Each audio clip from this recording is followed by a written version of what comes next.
আমার স্বপ্নের সেই ডার্বি সিগারেট বর্তমানে বর্তমানে 8 টাকা দাম।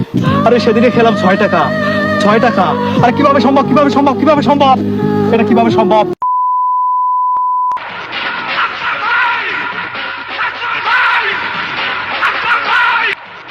এ ভাই দাঁড়ান ভাই, ভাই একটা বিল দিয়ে যান ভাই, সারা দিন খান আজকে একটা বিল দেন ভাই,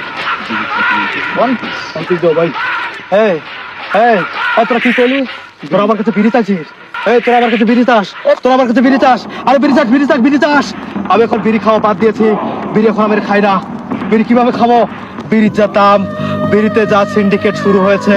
আরে আরে আমার স্বপ্নের সেই ডার্বি সিগারেট বর্তমানে বর্তমানে 8 টাকা দাম। আরে সেদিনে খেলাম 6 টাকা। 6 টাকা আর কিভাবে সম্ভব, কিভাবে সম্ভব, কিভাবে সম্ভব, এটা কিভাবে সম্ভব? বাংলাদেশের মতো রাষ্ট্র থেকে কি আমরা আমরা আমরা সিগারেট খোররা একটু ভালোভাবে নেশা করতে পারবো না? ভালোভাবে আমাদের কি মাথার পিকটুকু? আমার মাথা নষ্ট, কি যে কষ্ট ভাই দেন না একটা বিড়ি, এত কথা আমার ভীষণ কষ্ট হয়। একটা বিড়ি দেন। হ্যাঁ হ্যাঁ হ্যাঁ, আমার কাছে বেরি আছে। আরে হ্যাঁ, আমি সত্যি কথা বলছি, আমার কাছে বেরি আছে। Wow!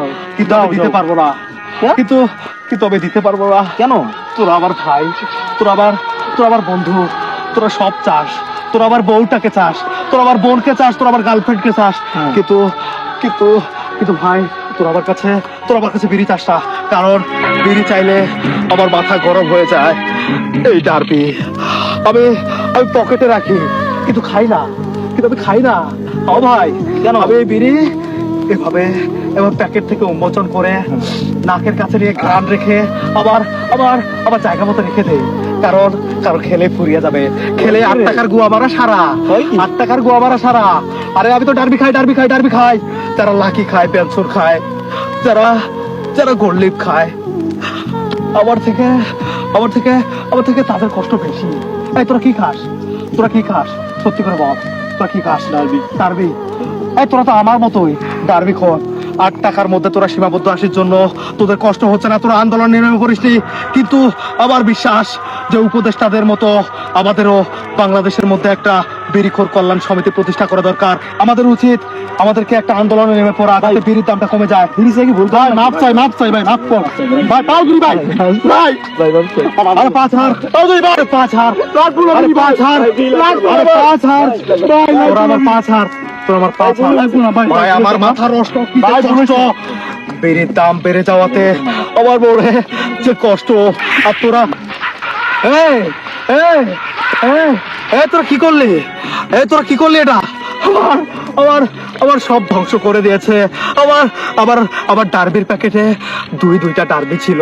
আরে আমার আম্মা চান ডিম বিক্রির টাকা দিয়ে আমি আমি আমি আমার বাবার পকেট থেকে টাকা চুরি করে সেই টাকা দিয়ে আমি দুইটা ডার্বি কিনেছি। আরে আরে ওরা তো বেঈমান, ওরা বেঈমান ভাই, ওরা বেঈমান। কারণ কারণ আমি আমার মায়ের ডিম বিক্রি করার টাকা বাবার পকেটে রেখেছিল, আর সেই টাকা আমি চুরি করে আরে আরে আরে আমি দুইটা ডার্বি কিনেছিলাম, দুইটা ডার্বি। এখনকার সময়ে দুইটা ডার্বি কিনতে পারার মতো সাহসিকতা কোনো ছেলের মধ্যে থাকে না। আর আমি কিনে পকেটের মধ্যে রেখেছি মজুদ, সেই ডার্বি ওরা নিয়ে চলে গেল। আরে তোরা আবার কপাল নিয়ে যাসটি, তোরা তোরা এই শাকিলের কপাল নিয়ে যাসটি। তোরা দুইটা ডার্বি তো নিয়ে গেছিস, কোনো ব্যাপার না। আমি কাল কিয়ামতের মাঠে নেশাখোরদের তালিকায় তোদের নামে আল্লাহর কাছে বিচার করবো। আর বিচার দেবো, বিচার দেবো, বিচার দেবো। আমার মাথা নষ্ট, কি যে কষ্ট।